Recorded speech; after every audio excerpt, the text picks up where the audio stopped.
Labvakar, sestdienā 8. ēterā lentēs ziņas studijā Ilza Dobela un turpmākajā pusstundā par notikušo šodien. Rojas un Mērsraga iedzīvotāji šodien vēl jaunas pašvaldības, kāda bijusi aktivitāte. Rīgas domas deputātu brigāde tīra sniegu Rīdzinieku māju pagalmos. Krievijā bažas par etniskiem nemieriem, Maskavā pastiprināts drošības režīms. Un arī šogad pašdarinātas dāvanas svētkos piedāvā cilvēki ar īpašām vajadzībām un pensionāri. Roja un Mērsrags šodien Latvijas uzmanības centrā. Tur šodien notiek pašvaldību vēlēšanas, un uz Kurzem bija devies arī mans kolēģis Dainis Miķelsons, un viņš šobrīd pievienojas tiešraidē. Sveiks, Daini! Sveiki, Ilza!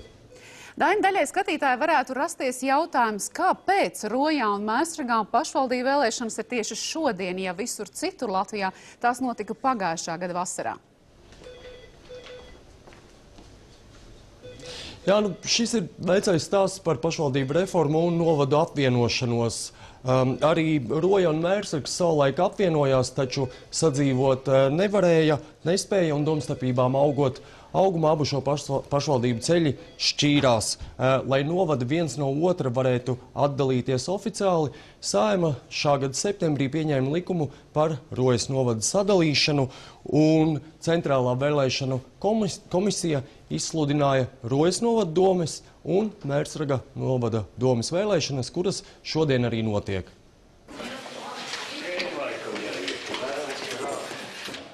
Vēlēšanu iecirkņi Rojā un Mērsragā šodien savas durvis vēra vaļā jau 7 no rīta. Rojā ir 3609 balsstiesīgie vēlētāji, bet Mērsragā 1500. Vēlētāju aktivitāte esot gana liela, noritot viss mierīgi. Paldies! Pilnīgi bez starpgadījumiem. Tā kā viss notiek, cilvēki ir ļoti aktīvi. 7:00 gan gluži nebija neviens, pēc tam tiešām ļoti cilvēki atsaucīgi un nāk un dara savu pilsoņu pienākumu. Viss ir pilnīgā kārtībā un norit normāli, kā parastas vēlēšanas. Nekādas starpgadījuma problēma īpaši nav. Gan rojēnieši, gan mērsradznieki ir pārliecināti, tās kā abu pagastu ceļi šķīrušies, noteikti nākšot tikai par labu. To es ticu, ka tā būs. Tas ir tādā citādāk tur katrs grib ielīst tur iekšā, mūsēji te grib tur tikt uz to kuģi, un te grib tikt atkal. Tas jau nav riktīgi vairāk. Mūsēji grib līst tur Mērsragā uz kuģiem, un tie, ka negrib, ka tā ir. Mēs būsim paši saimnieki savās mājās. Tāpēc mums jābūt ir citiem pakalpiņiem būt. Vietēju vadībai tomēr labāk redzams vietējas problēmas. Līdz ar to ne Rojas, ne Mērsraga iedzīvotāji īpaši nelauza galvu, par ko balsot, jo galvenais, ka varot balsot par savējiem un ka vairs nav vienam pagastam ar otru jādzīvo piespiedu laulībā. Tagad viss iešot tik uz labo pusi. Es domāju, ka uzlabosies arī viss šī izaugsme mums Rojā, jo pirms tam, kad nebija apvienojušies, tad bija labāk. Jā, ka apvienojos, tad tomēr nebija tik labi. Šī jau mums ir otra reize, kad mēs tiekam, tā kā pārdot, jā. Jo tādā laikā es strādāju zivu konservu fabrikā un tad pievienoju Rojai, un tikai mēs to jutam, ka mēs ejam uz slikto pusi. Un es domāju, ka tagad būtu bijis tas pats, kad Mērsrags būtu palicis par nomalu un Roja atkal zeltu un plauktu. Bet paši provizoriskie vēlēšanu rezultāti varētu kļūt zināmi jau naktī, jo balsu skaitīšana pirmoreiz notiks ar elektronisko balsu skaitīšanas programmu, kas šo procesu pātrina. Šogad pirmo reizi kā nekad notiks elektroniskā balsu skaitīšana. To mēs tikai 10:00, kad iecirknis tiks slēgts. Tad mēs sašķirojam derīgās, nederīgās zīmes, tad tiks skanētas zīmes un atzīmēti krustiņi un svītrojumi. Tas viss tiks darīts tā savādāk kā citu reizi. Elektronisko balsu skaitīšanas procesu vērot ieradīšoties pat Rīgas kungi, Centrālās vēlēšanu komisijas locekļi ar priekšsēdētāju Arni Cimdaru priekšgalā. Piebildīšu vien, ka Rojas un Mērsraga iedzīvotāji aiziet nobalsot var vēl tikai nepilnas 2 stundas, un pēc vēlēšanu iecirkņu slēgšanas sāksies balsu skaitīšana. Līdz 4:00 Rojas pašvaldības vēlēšanās bija nobalsojuši 1269 vēlētāji, tas ir 35,29% no kopējā balstiesīgo skaita. Savukārt Mērsraga pašvaldības vēlēšanās bija nobalsojuši 658 vēlētāji, jeb 44,01%. Ilze? Dainis Miķelsons informēja par vēlēšanu norisi Rojā un Mērsragā, bet mūsu korespondents vēl šovakar sekos līdz notiekošiem un par to, kā būs noslēgušās vēlēšanas un cik sekmīga būs pirmo reizi pielietota elektronisko balsu skaitīšana, stāstīsim ziņās rīt. Sudānā nolaupītie Latvijas lidotāji atbrīvoti nevis pateicoties veiksmīgai atbrīvošanas operācijai, kā iepriekš ziņoja ārlietu ministrija, bet gan no gūsta izlauzušies paši. Tā raksta portāls Kas jauns. Portāla rīcībā nonākusi versija, ka nekādas pilotu atbrīvošanas operācijas nemaz nav bijis, un viņi no gūsta ir izlauzušies paši, kā trilleri ar ieročiem rokās. Kā ziņots 4. novembrī Sudānas nemierīgajā Darfūrā bruņoti kaujinieki nolaupīja Latvijas helikoptera apkalpi, kapteini Arķomu Nalbandjanu, otro pilotu Jāni Grindu un mehāniķi Kasparu Reihleru. Sudānā viņi strādāja ANO pārtikas programmas uzdevumā. Lai panāktu viņu atbrīvošanu, tika izveidots krīzes koordinācijas centrs ārlietu ministrijas vadībā. Uz Sudānu devās ārlietu ministrijas pārstāvis un pretterorisma centra amatpersona. Saskaņā ar oficiālo versiju pagājušajā trešdienā norisinājās veiksmīga ķīlnieku glābšanas operācija, un visi 3 Latvijas pilsoņi tika nogādāti drošā vietā ANO bāzē. Turpretī jaunā neoficiālā informācija liecina par pavisam ko citu. Gūstekņu atbrīvošanā nekādu nopelnu nesot ne ANO, ne Latvijas varas iestādēm. Kā raksta Kas jauns, piloti nolēma bēgt agrā pagājušās otrdienas rītā. Viņi paķēruši ieročus un pavērsuši pret bandītiem, kuri metās bēgt. Piloti atklājuši uguni, 2 nolaupītājus nošāvuši un paši devušies ANO bāzes virzienā. Jāpiebilst, ka šī neoficiālā versija publiskot uzreiz pēc tam, kad Rīgā šonedēļ viesojās ANO pasaules pārtikas programmas drošības ekspertu delegācija. Bija šie gūstekņi cietuši no pastāvīga ūdens un ēdienu trūkuma, tomēr nav pavisam novārguši un nav arī psiholoģiski saguruši. Tikai viņos ironiju raisot ārlietu ministrijas oficiālā versija par varonīgu ķīlnieku glābšanas operāciju. Ar skaļu skandālu vasaras sākumā tika aizturēta Latvenergo vadība, un turpmāko 3 mēnešu garumā Latvenergo lieta bija uzmanības centrā. Kopš procesa uzsākšanas šonedēļ apritēja pusgads. Lai gan izmeklēšana turpinās, sākotnēji šķietami skaļā lieta ir pieklususi. Bijušā Latvenergo vadītāja Kārļa Miķelsona advokāts prognozēja, ka izmeklēšana varētu turpināties vēl vismaz 2 gadus. Tikmēr pats Miķelsons šajā laikā grasās uzsākt savu uzņēmējdarbību. Turpina Svetlana Leitāne.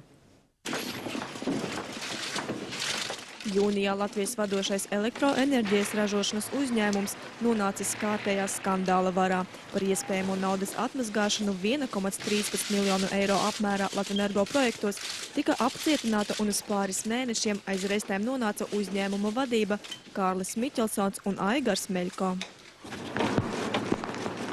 Abi nu jau bijušie uzņēmumu vadītāji pret drošības naudu no apcietinājumu atbrīvoti jau augustā, un kopš tā laika šķietami skaļā lieta nu ir pieklususi.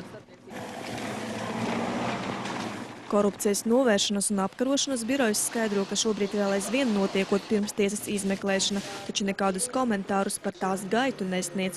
Tikmēr Kārļa Miķelsona advokāts notiekošo raksturo īsi. Garas un izstieptas izmeklēšanas valstī ir slimība. Es domāju, ka pusotras 2 gadi tas ir tas vidējais termiņš, kas varētu būt šāda rakstura lietā. Es domāju, ka nekādas tādas ievērojamas aktivitātes šajā laikā, vismaz, kas attiecas Miķelsona kungu, arī nenotiks. Iespējams, ka viņi mēģinās nopratināt par kaut kādiem jautājumiem. Jāsaka gan, ka man izbrīna tas, ka ir pagājuši jau pietiekami ilgs laika periods, jau pusgads, kopš procesa uzsākšanas, un patiesībā par tie jautājumi, par kuriem mēs sākotnēji pat gribējām runāt un aktīvi pieteicām dažādas lūgumus, vēlējamies par tos tiesības, diemžēl līdz šim brīdim izmeklēšana nav interesējuši. Tikmēr Kārlis Miķelsons šajā laikā cenšas ieriktēt savu dzīvi no jauna. Darbu neesot viegli atrast, tāpēc tagad viņš cenšoties organizēt savu uzņēmēju darbību. Viennozīmīgi orientējos uz ražošanas iespējām šeit pat Latvijā. Latvijā ir milzīgs potenciāls ražot produktus, kurus var pārdot ārpusē. Eksports, manuprāt, ir vienīgais, kas var glābt šo valsti. Un to neizdarīs neviena valdība, to izdarīs tikai uzņēmēji. Notikušo viņš joprojām uzskata par politisko pasūtījumu, kas esot sagrāvis ne tikai viņa reputāciju. Jūtos tā, kā var justies cilvēks, kurš ir pusgadu atpakaļ. Vienkāršotā valodā runājot, ringā notriekts pie grīdas, tad ir jāceļās augšā, jāstrādā, jādzīvot tālāk. Es neesmu apvainojis uz visu pasauli, nē, tā nav. Nē. Bet es esmu reālists, es saprotu, kas visam tam sekos, ka tas būs ilgs process, būs jācīnās par savu vietu. Un par spīti visam bijušais Latvenergo vadītājs cer tikai uz pozitīvu rezultātu. Manuprāt, šim visam procesam vajadzētu beigties bez rezultātu. Ko nozīmē rezultāts? Rezultāts varētu būt tad, ja ir notiesājuši spriedums, izvirzīt apsūdzību, ja tiek krimināli vajāts. Līdz tam mēs vēl neesam nonākuši. Knapi ieskatā bijušie Latvenergo pārstāvji mantkārīgos nolūkos esot pieņēmuši labvēlīgus lēmumus privātu uzņēmumu interesēs saistībā ar publiskiem iepirkumiem un rekonstrukcijas darbiem vairākos objektos. Publiskajā telpā izskanējis, ka krimināla procesa ietveros Knap šobrīd pārbauda arī 360 miljonus eiro vērtā TEC 2 otrās kārtas projekta izmaksu pamatotību. Svetlāna Leitāna, Roisbrants, LNT. Daugavas sporta namā notiek ikgadējs Ziemassvētku tirdziņš, kas ir īpašs. Invalīdi un pensionāri jau tradicionāli pirmssvētku laikā piedāvā interesantiem savus darinājumus un cenšas nopelnīt kādu lieku latu saviem svētkiem. Par to, kā viņiem veica šogad, stāsta Kristīna Ozolniece. Šis īpašais Ziemassvētku tirdziņš savas durvis vēra jau 13. decembrī. Te atrodami tamborējumi, adījumi, pīnumi, ādas izstrādājumi, šalles, piparkūkas, kogrebumi un citi rokdarbi. Apmeklētāji sarosījušies tuvāk brīvdienām. Agrāk bija ļoti maz cilvēku, bet pašreiz ļoti daudz. Acīm redzot, tās reklāmas ļoti, tās internetā viss saliek, vai ne? Man bērni ar saliek, un līdz ar to arī cilvēki nāk vairāk. Līvija piedalās tirdziņā katru gadu. Pakārstajām vasaras dienām ada zeķes, lai decembra vidū būtu ko tirgot. Tā mums ir čīviņas, tā mums ir eņģelīši tāds skaists, vai ne? Sedziņas, viss kaut ko es arī šuju un ādu un tamborini. Regulārie dalībnieki stāsta, ka šogad piedāvājums esot plašāks nekā citus gadus, sākot pietrūkt vietas. Taču konkurence starp tantēm un onkuļiem nav manāma. Viņi esot kautrīgi pārdevēji. Es nesūcos personīgi pats par sevi, ka man jau te ir sarūcis vēl rītā pēdējā diena. Kas tur bišķiņ paliks pāri, tas viss. Tā kā es apmierināts, paldies. Ilmārs pārdod sievas invalīdas darinājumus. Cenas tikpat kā par pašizmaksu. Priecājas par katru pārdoto rokdarbu. Kādu tur iztika, par cik mums tā pensija tāda vairāk par minimumu katram, tad mums nekādas sevišķi lielas atlaides nav mums. Daži nāk uz tirdziņu jau vairākus gadus pēc kārtas, citi tikai pirmo reizi. Tiešām pirmo gadu. Un tas pamatojums, kāpēc es atnācu, bija tāds, ka šogad es noslinkojos ar Ziemassvētku dāvaniņām. Un domāju, ka tas arī varētu būt tāds labs atbalsts tiem cilvēkiem, kas šeit tās mantiņas ir sagatavojuši un viņas tirgo. Apmeklētāji atzīst, ka paši nenodarbojas ar rokdarbiem aizņemtības dēļ, tādēļ labprāt atbalsta invalīdus. Turklāt šeit ir draudzīgākas cenas nekā citur pilsētā. Šo to varot arī nokaulēt. Tā kā es gaidu mazo, tad es esmu nopirkus mazajam zeķītis. Jā, tādas baltas un zilas. Es uzņēmumam meklēju darbiniekiem dāvaniņus, un tā kā mēs gribējām tieši atbalstīt kaut kādas labdarības pasākumus, tad es nācu šeit ar tādu nolūku. Invalīdu tirdziņu organizē Latvijas invalīdu biedrība. Rītdien tas darbosies pēdējo dienu un būs atvērts no 10:00. Kristīna Ozolniece, Andris Jasinskis, LNT. Vēl šovakar par to, kā ar sniegu šodien cīnījās deputātu brigāde, bet vispirms ieskats jautājumos, par kuriem rīt runās LNT Top 10. Cik labi, vai tieši otrādi, pavisam miglaini Saeimas deputāti zina, kas un kā ierakstīts valsts budžetā un ar to saistītajos gandrīz 100 likuma projektos. Top 10 rādīsim, cik vāji valsts kontrolē savu saimniecību, ja medicīnas iestādes topošajiem vecākiem cīniski prasa naudu par jebko. Arī par tiem pakalpojumiem, kuri grūtniecēm ir bez maksas. Kāpēc narkotiku apkarošanā Latvija mēģina pārbaudīt absurdu teorēmu? Ja likvidē biroju, nav vairs arī paša noziegumu, tāpēc arī statistika kļūst vienkārši teicama. Ir jautājumi, būs atbildes. Svētdien 6:10.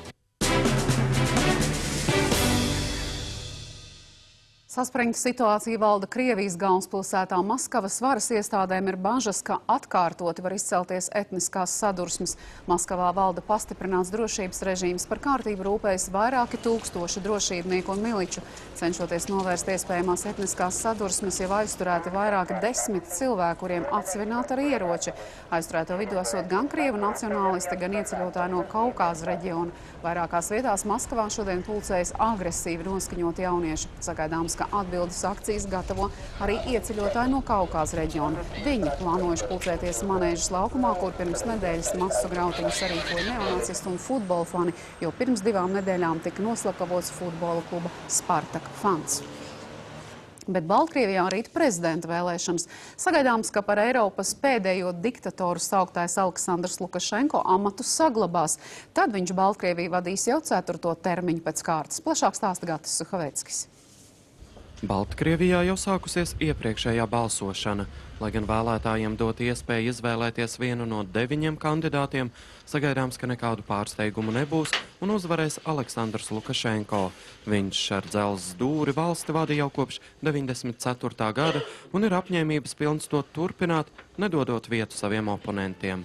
Vēlos pateikt tikai vienu lietu. Mani draugi, ja jūs iziesiet laukumos vai ielās vai vēl kaut kur, valsti jūs nedabūsiet. Mēs neļausim to saplosīt, jo mums tā ir pārāk dārga.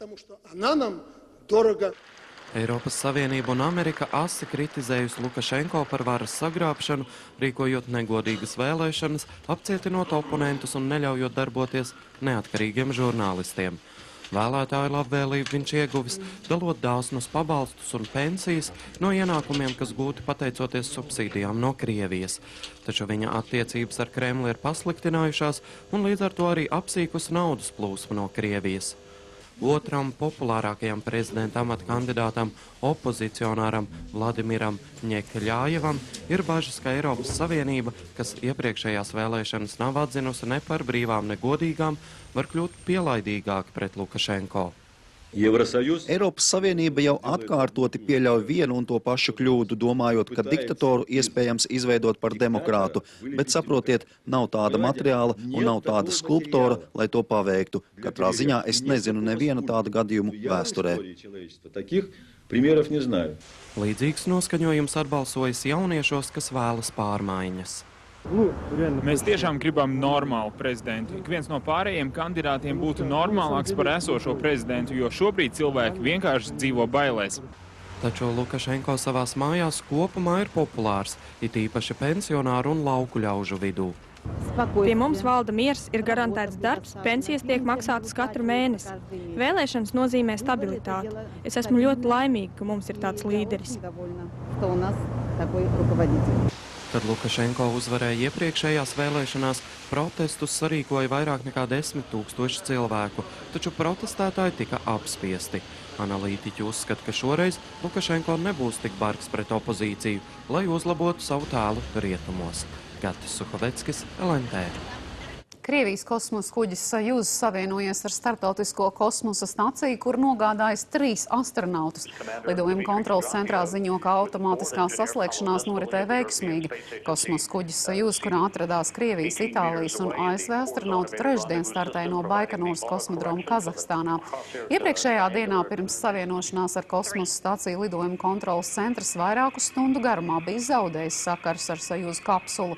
3 jaunie astronauti starptautiskajā kosmosa stacijā uzturēsies pusgadu un plānots, ka uz Zemes viņi atgriezīsies nākamā gada maijā. Starptautiskā astronauta komanda pievienojusies saviem kolēģiem, kas kosmosa stacijā strādā kopš oktobra sākuma. Notikusi masveida bēgšana no Meksikas cietuma, izbēguši vairāk nekā 140 ieslodzītie, un tā ir lielākā bēgšana pēdējo gadu laikā. Ieslodzīti izbēguši no cietuma, kas atrodas ASV pierobežā. Cietumu viņi pametuši pa galvenajiem vārtiem. Izmeklētāji uzskata, ka bēgšana ir notikusi sadarbojoties ar cietuma apsargiem, un šis gadījums ir kārtējais pierādījums, cik vāja ir Meksikas ieslodzījuma sistēma. Kopā ar aizbēgušiem cietumniekiem pazudis ir arī šī cietuma direktors. Ģenerāla prokuratūra ierosinājusi izmeklēšanu, lai varētu saukt pie atbildības cietuma vadītāju un apsargus. Ieslodzījuma vietu ir ielēkusi armija un policija. Iepriekšējā masveida bēgšana Meksikā notika septembrī, kad brīvībā nokļuva 85 ieslodzītie. Bet sniegputenis paralizējis Eiropas gaisa satiksmi. Lidostās iestrēguši tūkstošiem pasažieru. Haoss valda arī uz aizputinātajiem autoceļiem. Ņemot vērā nelabvēlīgos laikapstākļus, atcelta virkne reisu no Londonas abām lielākajām lidostām. Slikto laikapstākļu dēļ ievērojami traucēta arī vairāku citu Lielbritānijas lidostu darbību. Tikmēr ātrvilcieni Eirostar no Londonas uz Parīzi un Briseli pārvietojas ar samazinātu ātrumu, kas ceļojumu paildzina par stundu. Arī Vācijā turpinoties sniegputenim Frankfurtas lidostā atcelti daudzi reisi. Lidostā drūzmējas tūkstošiem neapmierinātu pasažieru. Tiek ziņots, ka noskaņojums tur ir ļoti saspīlēts, jo daži pasažieri izlidošanu gaida jau vairākas dienas. Lai uzmundrinātu sašutušos pasažierus, pie viņiem nosūtītu par eņģeļiem pārģērbti lidostas darbinieki. Gaisa satiksme paralizēta arī citvieta Eiropā.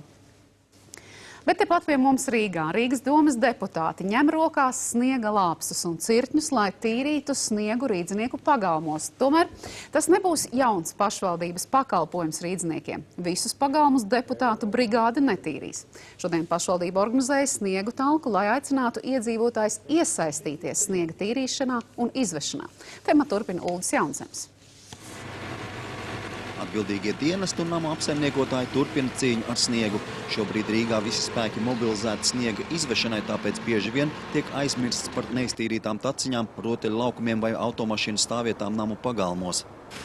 Kamēr vieni kritizē sētnieku darbu un izvēlas visā noraudzīties no malas, apzinīgākie paši rūpējas, lai būtu iespējas pie nama piebraukt ar automašīnu un bērni varētu pagalmā šūpoties. Labi, ka šeit var paiet, tur tālāk jau sētnieki netīra, bet naudu gan ņem. Pašvaldības atbildīgie dienesti tīra Rīgas maģistrālās ielas, ietves, piebraucamos ceļus pie skolām un bērndārziem, taču daudzas teritorijas, kuras nav sētnieku pārziņā, paliek netīrītas. Viesturu prospekta iedzīvotāji šodien pārsteidza aktīva rosība daudz dzīvojamo namu pagalmos. Vairāki desmiti aktīvisti ar lāpstām un sniega cirtņiem atraka taciņas, piebraucamos ceļus un autostāvvietas. Mēs esam ļoti izbrīnīti, ka mums tīri ceļu tā gadās ļoti reti, paši esam slinki, tikko pamodāmies, tāpēc paldies par palīdzību. Mēs jau paši mazliet patīrījām, lai ir mašīnas, kur nolikt. Varētu jau vairāk, bet nav lāpstas. Sniega novākšanas talcinieku galvgalī Rīgas mērs. Tiesa deputāti visus Rīgas pagalmus tīrīt nav iecerējuši, bet ar savu piemēru aicina rīdziniekus nedzīvot kā sūnu ciemā un sniegotajā laikā iet palīgā sētniekiem.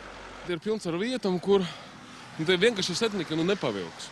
Vienkārši ir apjoms, viņš nenormāls, nepavilks. Un līdz ar to te nav tā kā jautājums par to, ka Rīgas domai tas ir vienīgais pienākums. Tas ir visu rīdzinieku pienākums. 20 cilvēki mierīgi var savākt jebkura podiezdē, ja? Izvilkt ar lapsam un uz priekšu. Ikdienu pilsētā strādā sniega tīrīšanas tehnika. Šodien daudzās vietās pilsētā bija redzami arī iedzīvotāji, kur iesaistījās sniega tīrīšanā un izvešanā. Ja viņi uztver savu pilsētu, ka tā tiešām ir mana pilsēta, tad viņam nav problēma. Reiz mēnesī arī paņemt lapstu un palīdzēt setniekam. Rīgā sasniegusi biezākā sniega sega Latvijā aptuveni 37 centimetri. Tā tīrīšana un izvešana Rīgai izmaksājusi jau vairāk nekā 500 000 latu. Uldis Jaunzems, Aivars Baltmans, LNT.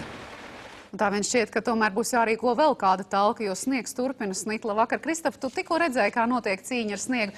Cik daudz snigs tuvākajās stundās un rīt? Labvakar, jā, šajā naktī tik tiešām turpinās snikt, jo ciklons pārvietosies no dienvidu austrumiem augšā uz ziemeļiem, tāpēc būs apmācies un sniks. Un tad, protams, Rīgā tas nes lielāks problēmas, bet prieks būs visiem tiem, kuri baudīs ziemas prieks. Linda Suksta, liels paldies par iesūtīto bildi. Vēl pāris bildes parādīšu tūlīt arī laikziņās. Un arī sporta dzīvē ir ielauzušies ziemas laikapstākļi, kuru dēļ nākas atcelt pat vairākas spēles. Sveiks, Laura! Labvakar, Anglijā atceltas vairākas futbola spēles, bet Moldovā nav atceltas, un Edgars Gauračs, Latvijas futbolists, šodien guva 5 vārdus vienā mačā, un sacīsim par to, ka NHL čempionātā atgriezies Oskars Bārtuls. Tātad tas sporta un laika ziņās. Paldies, ka skatījāties. Ar labvakar!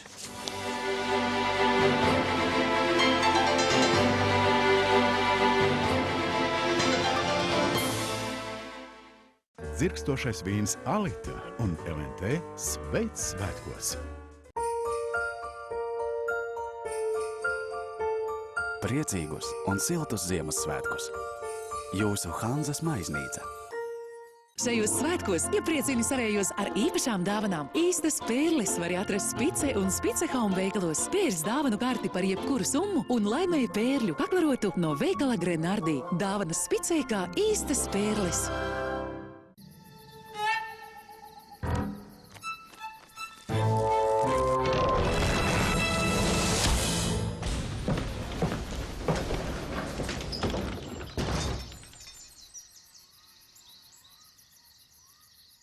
Savaldi dabu ar Husqvarna. Ziemassvētku dāvanas vērtība slēpjas nevis tās cenā, bet priekā, ko tā sniedz. Iepriecini visus! Superlats veikalos tikai par 1 latu jaukas dāvanas taviem mīļajiem. Meklē dāvanas Superlats veikalos visā Latvijā. Superlats, un ļoti daudzi tev teiks paldies! Es no klepus nebaidos. Ar Hedelix es ārstējos.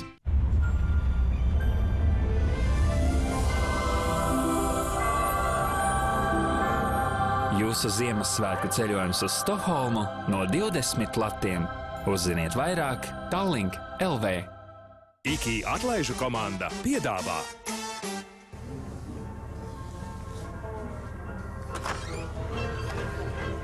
Ko jūs te darāt? Krāstojam Rudolfu IKI zaļu. Kāpēc? Lai cilvēki zinātu, ka izdevīgāk svētku galdam var iepirkties IKI.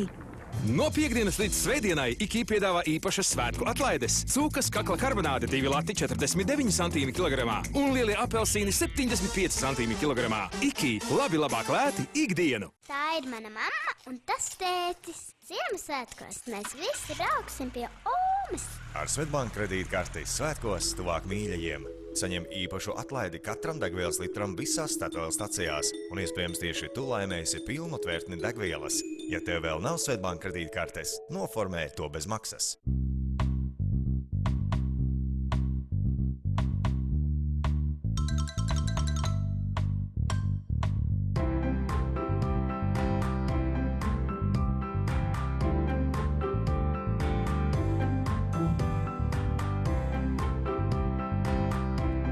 Ved savu eglīti mājās. Iepērcies molā līdz 31. decembrim. Sakrāj čekus vismaz 100 latu vērtībā un saņem Ziemassvētku eglīti tikai par 1 latu.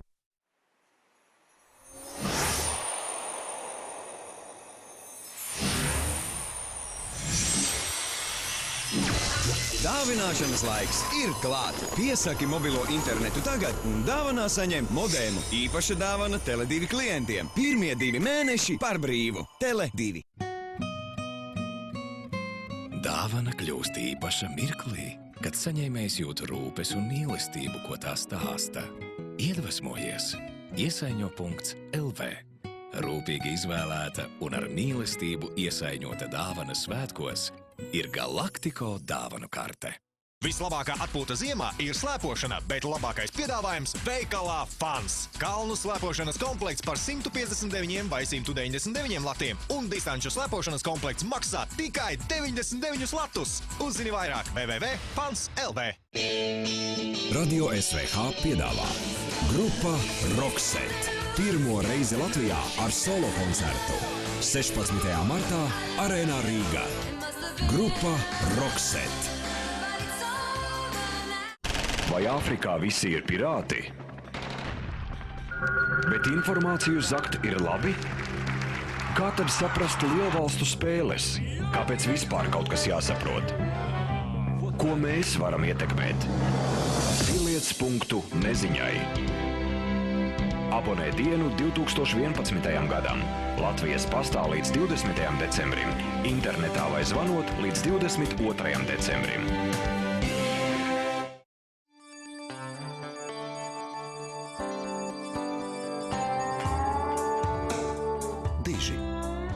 Ozols – senākais termiņu noguldījums Latvijā. Stabils un ražīgs kā vienmēr. Hipotēku banka.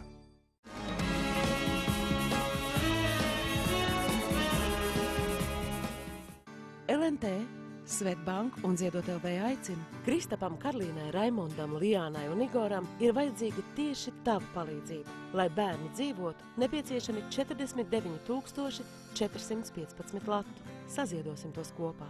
Rīt tiekamies labestības akcijā Eņģeļi par Latviju. Kopā lieksim dejās, iesim rotaļās un dziedāsim. Aicinām ziedot apģērbu un apavus. Labestības koncertā piedalīsies Latvijā populāri mūziķi, grupa Putnu balle, Sirsnīgā Zaļkalniņu ģimene, Evita Zālīte, Ladies Suite, Kārlis Lācis, Evijas Loka un Inters Busuls.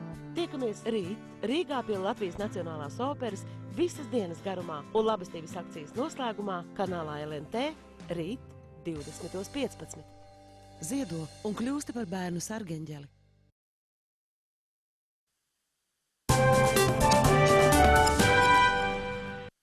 Sporta ziņas piedāvā Sporta 2000. Īsts sporta veikals. Viss tavam ziemas aktivitātēm. Par jaunumiem sportā Latvijas hokeja izlases uzbrucējs Kaspars Daugoviņš vakarnakt Amerikas hokeja līgas spēlē guva savus 3. vārdus sezonā, atdeva vienu rezultatīvu piespēli un palīdzēja Binghamtonas Senators vienībai pārspēt Sirakūzas Graiņš ar 4-0. Šovakar Nacionālajā hokeja līgā atgriezies Oskars Bārtulis, kurš Philadelphijas Flyers kluba rezervista statusā bija 21 spēli pēc kārtas kopš 1. novembra mača pret Karolīnas Hurricanes. Latviešu aizsargs lidotāja komandā aizstājas savainoto aizsargu Krisu Prongeru, kurš lauzis kājas pirkstu un nespēlēs vismaz vienu mēnesi. Nacionālās hokeja līgas līdervienības sastāvā Bārtulis šovakar devies uz ledus mačā pret New York Rangers. Oskaram tā ir 4. NHL spēle šajā sezonā. Pagaidām rezultāts mačā neizšķirts 0-0, rit pirmā trešdaļa. Ilmārs Bricis šodien pasaules kausa posmā Pokļukā sacensībās 10 km sprintā mēroja 3 sodāpļus un finišēja 70. vietā.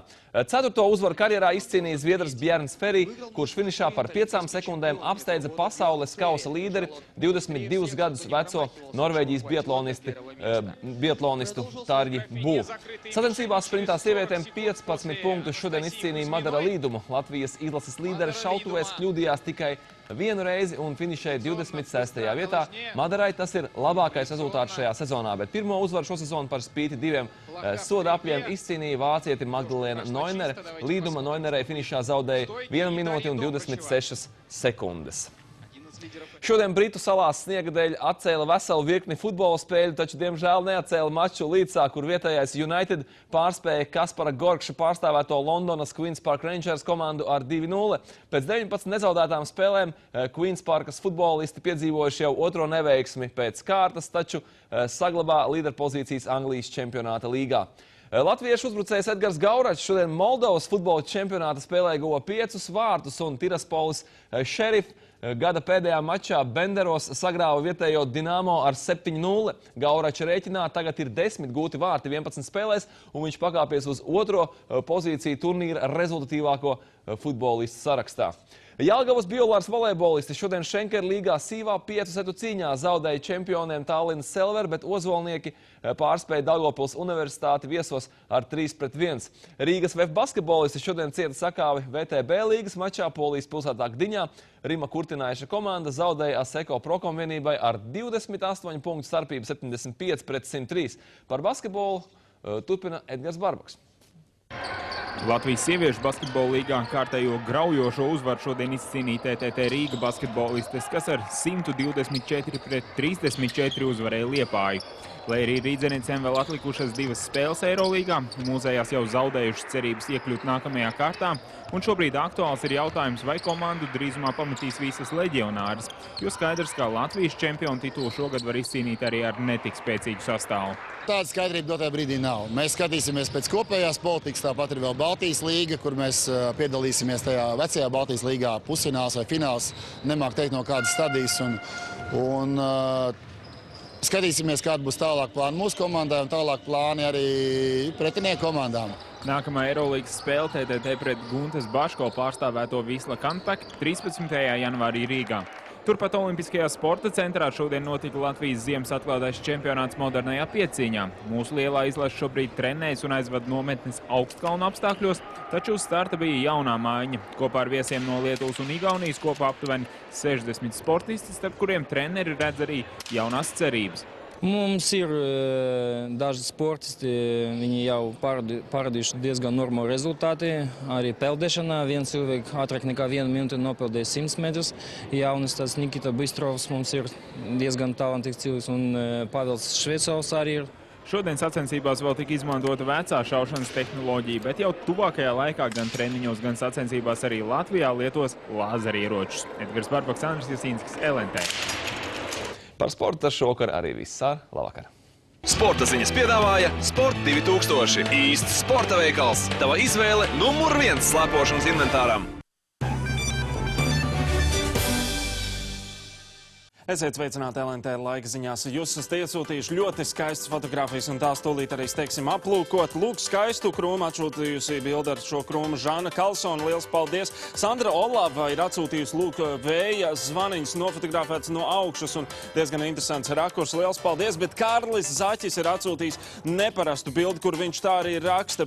Labi, ka paspēja nobremzēt, jo šīs, kā viņš rakstīja, 6 spalvainie dibeni nemaz nedomāja doties kaut kur projām. Meža cūks sastapts uz vientuļa lauku ceļa, tā kā autovadītāji brauciet prātīgi. Turpiniet sūtīt bildes uz laikziņas@lnt.lv un iespējams arī jūs iegūsiet jauno Nokia N8 jauna balva, ko izlozēsim jau janvāra mēnesī. Bet tūlīt pat par laikapstākļiem.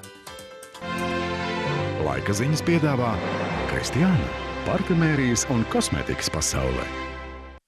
Kopumā šajā diennaktī laikapstākļus ietekmēs tieši ciklons. Un ciklons pārvietosies no dienvidu austrumiem, tas pārvietosies lēnām uz ziemeļiem, un tāpēc arī ziemeļa austrumu mala un austrumu mala ietekmēs laikapstākļus gan šajā naktī, gan arī rīta dienā. Līs lietus arī Spānijā, tā kā arī viņiem nedaudz laikapstākļi pasliktināsies, un tur gaisa temperatūras, protams, krietni augstāks, +8, +13 grādi, bet, kā jau teicu, līs lietus gan Spānijā, gan arī Itālijā, Romā +15 grādu silts laiks un apmācies būs Dublinā bez nokrišņiem +2 grādi, bet Londonā gan sniks, Amsterdamā, Briselē, arī Frankfurtē sniks 0, -1 grāds šajās pilsētās. Vācijā -6 grādi, arī ik pa laikam parādīsies nokrišņi, slapja sniega un sniega veidā. Pie mums -8, -9 grādi saglabāsies mākoņains laiks un ik pa laikam sniks. Un šajā naktī, tīpaši nakts pirmajā pusē, saglabāsies arī brāzmains dienvidu austrumu puses vējš, un tas piekrastes rajonos pūtīs brāzmās ar ātrumu līdz 14 metriem sekundē. -10, -12 grādi būs Kurzemē, līdzīgi, identiski tieši centrālos rajonos, un tad jau austrumos -13, -14 grādi. Bet krietni zemāk šīs gaisa temperatūras arī nenokritīsies un saglabāsies arī dienas laikā -8 grādi tieši Kurzemē. Ik pa laikam sniks tieši saistībā ar šo pašu ciklonu, kas lēnām slīdēs pāri Latvijai un putīs austrumu pusvēju arī rītdien. Tie saglabāsies salīdzinoši mēreni līdz 10 metriem sekundē. -10, -11 grādi būs Vidzemē, Alūksnē kopumā. Jūs varat redzēt to, ka gana liels sals pieturēsies arī dienas laikā, -8 grādi centrālos rajonos un arī gana daudz sniks ik pa laikam, kad varbūt rīta pusē parādīsies arī kāda vēja brāzma, varam sagaidīt arī kādu sniegputeni. Medicīniskā laika prognoze otrā, tātad labvēlīgi turmākajās dienās saglabāsies līdzīgi gaisa temperatūras gan naktīs, gan arī dienās, bet ievērojiet to, ka otrdien un attiecīgi trešdien gaisa temperatūras nedaudz no otrdienas uz trešdien samazināsies, īpaši nakts laikā -6, -11, -16 grādi. Un, vismaz pagaidām sinoptiķi prognozē, ka līdzīgi laikapstākļi pieturēsies. Vienīgi otrdien Liepainieki un dienvidos var iegaumēt to, ka dienas laikā būs nedaudz siltāks. Lai jums izdevusies šī diena, šis vakars, un tad jau mēs tiksimies citurreiz. Visu labu! Laika ziņas piedāvā Kristiāna, parfumērijas un kosmētikas pasaulē.